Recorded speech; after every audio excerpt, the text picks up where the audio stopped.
Lähme järgmise küsimuse juurde, mille on esitanud Jevgeni Ossinovski ja vastab siseminister Mart Helme peaministri ülesannetes. Palun. Aitäh, austatud siseminister peaministri ülesannetes. Mul on hea meel näha, et te olete hea soos täna. Et kui peaminister Ratas meile iga kord siin kinnitab, et riigi suund ja aluspõhimõtted muutunud ei ole, siis teie ütlete ausalt välja, et riigi pööramine käib teie juhtimisel iga päev ja aktiivselt. Ma selles kontekstis ka küsin, et kuna te ütlesite, et te olete pika kogemusega inimene, et äkki siis oskate anda ka sellist olulist sissevaadet. Ma kohtusin hiljuti ühe teie pettunud valijaga, ja see puudutas minister Järviku lahkumist. Ja tal oli küll hea meel, et minister Järvik lahkus, et valitsus saab edasi minna, aga ta oli ääretult pettunud selle üle, et millisel viisil siis Järvik lahkus. Sest me ju teame, et korruptsioonihõnguliste tegude, valetamise, oma volituste ületamise eest saab mees kinga, aga võtab selle eest mõnuga 30 000 eurot hüvitist. Ja loomulikult oli see kõigile läbinähtav, et kui sellistel puhkudel reeglina minister astub ise tagasi, et hüvitist ei saaks, et asi näeks nagu viisakas välja, siis Järvik lasi ennast vallandada just nimelt selleks, et raha saada.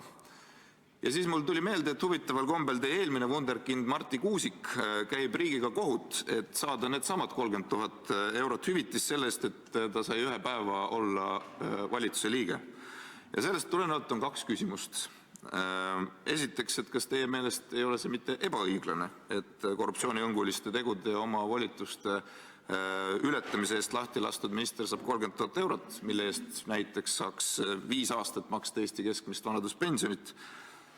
Ja kui me lisame siia juurde ka Kuusiku juhtumi, kas siis on tegemist, võib öelda, teie erakonna sellise üldise tegutsemispõhimõttega, et riigilt tuleb raha välja lüpsta nii palju, kui vähegi on võimalik?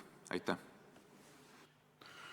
Jah, härra Ossinovskil muidugi on tõenäoliselt natuke lühemad elukogemused kui mul, aga mina mäletan küll juba Eesti Vabariigi esimest Riigikogu ja isegi Ülemnõukogu, kus mitte kunagi, mitte keegi ei ole keeldunud lahkumiste puhul kompensatsioonidest. Mitte kunagi, mitte keegi minu teada ei ole keeldunud lahkumiste puhul kompensatsioonidest ja ma ei näe selles mitte midagi taunimisväärset, kui Mart Järvik, kes täiesti laest võetud ja kui rahvasaadik ütleb, et kas minister võib igasugust sousti suust välja ajada, siis lugupeetud rahvasaadikud, ärge teie ka sousti suust välja ajage.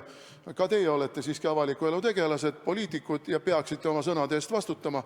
Ja ka antud juhul härra Ossinovski peaks vastutama oma sõnade eest, kui ta süüdistab kedagi korruptsioonis. Kedagi ei ole korruptsioonis isegi mitte ametlikult süüdistatud. Mart Järvikul ei ole esitatud mingit korruptsiooniteemalist süüdistust, mitte kõige vähematki. Teda ei ole uurimise alla võetud sellega seoses, ammugi ei ole teda süüdi mõistetud. Nii et korruptsiooni maigulisusest rääkides, ma arvan, et me võime leida siit saalist päris hea hulga inimesi, kes on olnud valitsustes ja kelle puhul me võime rääkida mingitest korruptsiooni maigulistest tehingutest. Võin siin mõnele päris pikalt silma vaadata. Ja mõnel on lausa ju olnud siin kirjavahetusi Riigikogu arvutitest, nii et korruptsiooni maigulisust on siin palju, aga vaatavad ausa näoga mulle otsa ja pole nagu probleemi. Nii et inimest ei ole hukka mõistetud, välja arvatud meedia vahendusel, mingitest maikudest, maitsemeel on üldse ilmselt inimestel väga individuaalne. Nii et ma ei saa kuidagi nõustuda selle hinnanguga, mis puutub pettunud valijatesse. Ma olen väga paljude sotside pettunud valijatega kohtunud ja nii mõnigi on lausa meie erakonda üle tulnud. Nii et inimeste meel muutub, poliitilised eelistused muutuvad ja kahtlemata on inimesed nii ratsionaalsed kui emotsionaalsed olendid ja lasevad ennast aeg-ajalt võib-olla parajasti käimas olevatest kampaaniatest mõjutada. Aitäh! Tere! Miks ma selle video üles laadisin, on põhjus. Muidugi me juba täna teame ka siin palju räägitud Kuusiku juhtumist, mõisteti õigeks. Aga mul oli teine põhjus, miks ma selle video üles otsisin ja üles laadisin, kohe näitan teile. Õhtulehe artikkel, kus on jälle valetavast valitsusest juttu.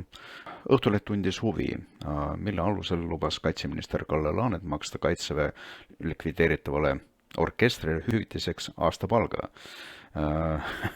Kui seadus seda ette näeb hüvitiseks 2-10 kuu palga sõltuvalt staažist ja pärast päev kestnud järelemõtlemist teatas Kaitseministeerium lõpuks, et tegu oli ministri kujundiga. Ja vot nii käivad lood selle valitsusega, et lubadusi on palju, aga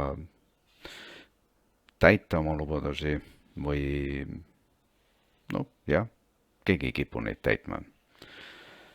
Opositsioonis olid nad kui klounid ja need klounid ei osanud ennast väärikalt näidata opositsioonis ja neist ei ole ka kasu midagi valitsuses. Kui on midagi lubanud, siis ole mees ja täida seda.